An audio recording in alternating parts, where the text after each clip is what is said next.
वजीर एक्साइज व सयाहत doctor B Srinivas Gaur ने कहा कि एक जमाना था कि जिले महबूबनगर जो नकलो मकानी के नाम से मारूफ था, लेकिन आज ये जिला तमाम शोबेजात में तरक्की कर रहा है, जिसका किसी को यकीन नहीं था।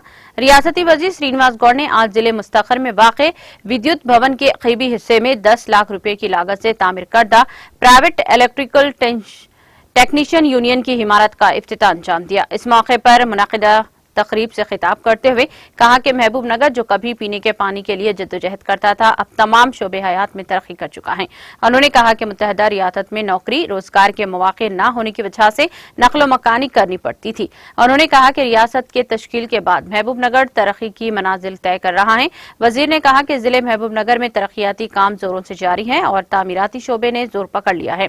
उन्होंने कहा कि बड़े पैमाने पर तामीराती कामों की वजह से तमाम शोबेजात के अफराद के लिए रोजगार के मौक़ों में इजाफा हुआ है। इस शोबे पर इन्हिसार करने वाले कारोबार में भी इजाफा हुआ है।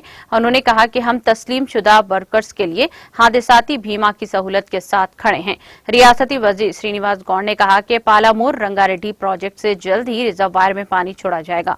उन्होंने कहा कि पड़ोसी रियासत में एक बार फिर नाइंसाफी की गई है। इस इलाके को पालामूर रंगारेड्डी प्रोजेक्ट के अपाची के पानी से सरसब्ज व शादाबी करने का वज़ीर आला के चंद्रशेखर राव ने फैसला किया है। उन्होंने वाज़ेह किया कि इनका मिशन जिले में हर एकड़ तक अपाची का पानी फराहम करना है।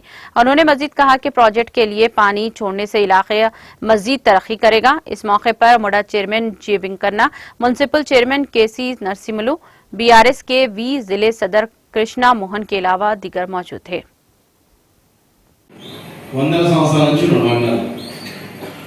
ఎలక్ట్రీషియన్ లేదే ఇల్లు కట్టలేము, ప్లంబర్ లేదే ఇల్లు కట్టలేము, మేస్త్రి లేదే ఇల్లు కట్టలేము, కార్పెంటర్ లేదే కూడా ఇల్లు కట్టలేము. వీళ్ళందరికీ మీరు చూడండి, ఇంతమందికి కనీసం 100 సంవత్సరాల నుంచి ఉన్నారు. మైనారు 100 సంవత్సరాల నుంచి ఉన్నారు, కానీ వీళ్ళకు ఒక అసోసియేషన్, వీళ్ళకి ఆఫీస్ బిల్డింగ్, వీళ్ళకి ఒకటి కార్డు, ఈఎస్ఐ కార్డు, పిఎఫ్, వీళ్ళ పిల్లలకి ఏమైనా ఆరోగ్యం బాగా చూసుకోవడానికి, వీళ్ళ పిల్లలకు డబ్బులు ఇవ్వడానికి ఒక కార్డు, వాళ్ళ ఆరోగ్యం బాగాలేకపోయినా ఇంకేమైనా ప్రమాదవశాత్తు చనిపోతే కూడా 5 లక్షల రూపాయల బీమా ఈ కార్మికులకు ఉంది. అంతకుముందు నామమాత్రం ఉండేది. తెలంగాణ వచ్చిన తర్వాత మరి మన ముఖ్యమంత్రి గారు ఈ కార్మికులకు కూడా చనిపోతే 2 లక్షలు పడొద్దని చెప్పి బీమా చేయించి 5 లక్షల రూపాయల బీమాతో పాటుగా ఇంకా అనేక రకాల వసతులు కల్పించడం జరిగింది. మా వెంకన్న గారు చిన్న అప్పుడప్పుడు ఇట్లా వీసాలు వచ్చినప్పుడు చేసి పని చేస్తున్నాయి.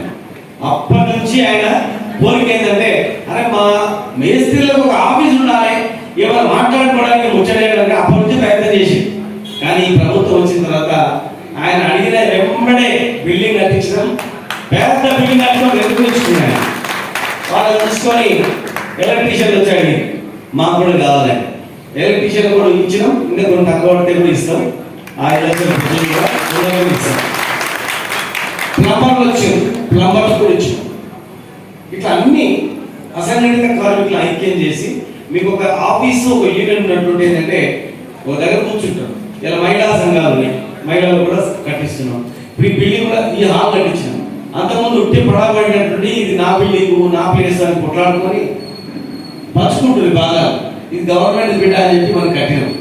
కట్టిన తర్వాత ఇప్పుడు మనం కూర్చొని మీటింగ్ సొంతంగా ఒంటరి బస్సులో ఏదో చిన్న మీటింగ్ కావాలి, ఒంటరి బస్సులో పెళ్లి చేసుకోవాలని కూడా పెళ్లి చేసుకోవచ్చు.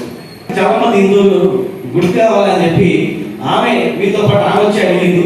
ఇప్పుడు ఆ చెల్లెలు అడ్డం వచ్చి అట్లా గుడి అవుతుందని వచ్చి బ్రహ్మాండం గుడి అవుతుందని చెప్పి దేనికి సంబంధం.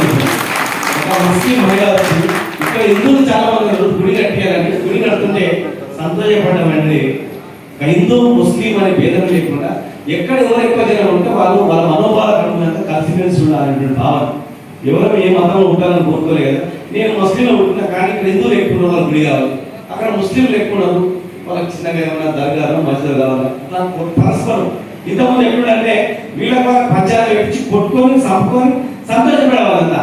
వీళ్ళు వచ్చి వాళ్ళ సంతోషపడే వాళ్ళు వచ్చి ఇలా మనం చూస్తుంటే ఒంటరి వ్యవస్థలో 15 రోజుల కోసం నీళ్ళు వస్తుంది. మా ఒంటరి సంఘ నాయకులు వచ్చి ఈ రోడ్డు బాగాలేదు, ఆ రోడ్డు బాగాలేదు కుట్లాడుతుంది.